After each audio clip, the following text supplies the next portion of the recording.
मीरा भाईंदर शहरामध्ये खड्ड्यावरून राजकारणामध्ये हेवे दावे सुरू झालेले आहेत। आरोप प्रत्यारोपाची शाळा सुरू असताना गेल्या 30 तारखेला महाराष्ट्र शासनाने एक परिपत्रक काढलं होतं।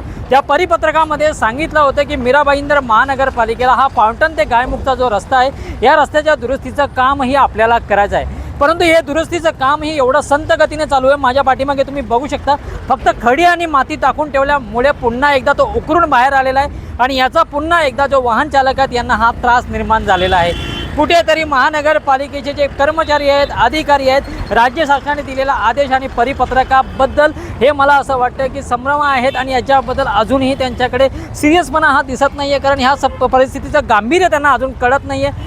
आम्ही अधिकाऱ्यांना फोन केला असता त्यांनी फोनवर सांगितलं की पावसामुळे आम्ही थोडं काम अडवलेलं आहे, काम थांबवलेलं आहे।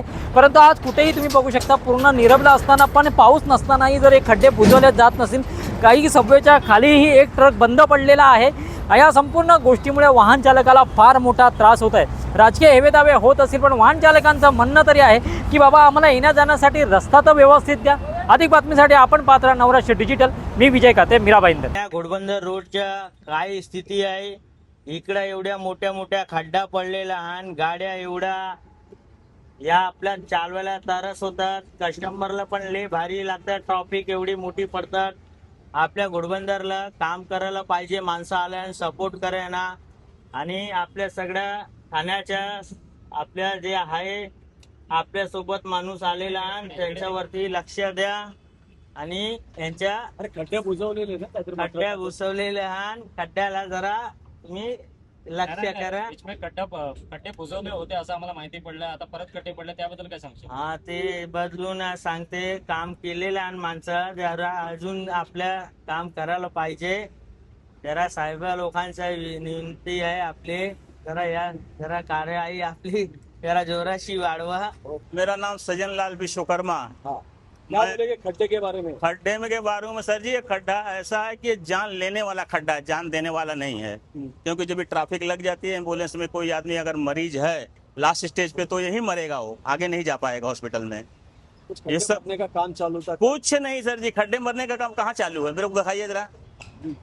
बस सुनने में हमेशा इतना करोड़ का टेंडर है, इतना करोड़ का ये टेंडर है, वो टेंडर जाता कहाँ है? टेंडर तो कहीं जाता नहीं है। हमको टेंडर देना, हम भी बना सकते हैं ना, हमको भी माल जानकारी है, हम खुद का काम करके दे देंगे, आरसीसी इससे अच्छा करके दे देंगे।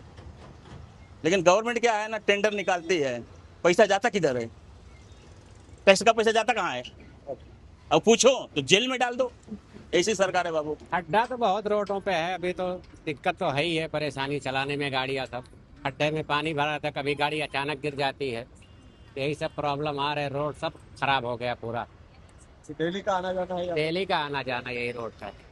क्या कमर का दर्द कैसा क्या? वो सब तकलीफ तो देता है, अभी क्या करेंगे जब रोटी वैसा है। त्रास तर भरपूर होतोय, मेन इथे आणि घाटामध्ये भरपूर खड्डे आहेत। आता 5-6 महिन्यापूर्वी त्या लोकांनी काम केलं होतं पूर्ण, पण ते काम एवढं गलिच्छ आणि ढिसाळ पद्धतीचं आहे। जो कॉन्ट्रॅक्टर आहे त्याने जे मटेरियल जे यूज केलंय ते एकदम खराब क्वालिटीचं आहे। पहिला पाऊस आला आणि पहिल्या पावसापासूनच खड्डे पडायला सुरुवात झाली आहे इकडे, आणि असे मोठे मोठे खड्डे पडतात। आजचा प्रॉब्लेम काय होतो, पाऊस आला की पाणी भरतं खड्ड्यांमध्ये आणि बाईकवाले कधी त्या खड्ड्यामध्ये गेलं तर बाईक स्किट होतात आणि पाठीमागून ट्रक वगैरे येत असतात स्पीडमध्ये, तर कधी कधी तो मोठ्या प्रमाणात 2-3 अपघात झालेले आहेत आता या 15 दिवसामध्ये।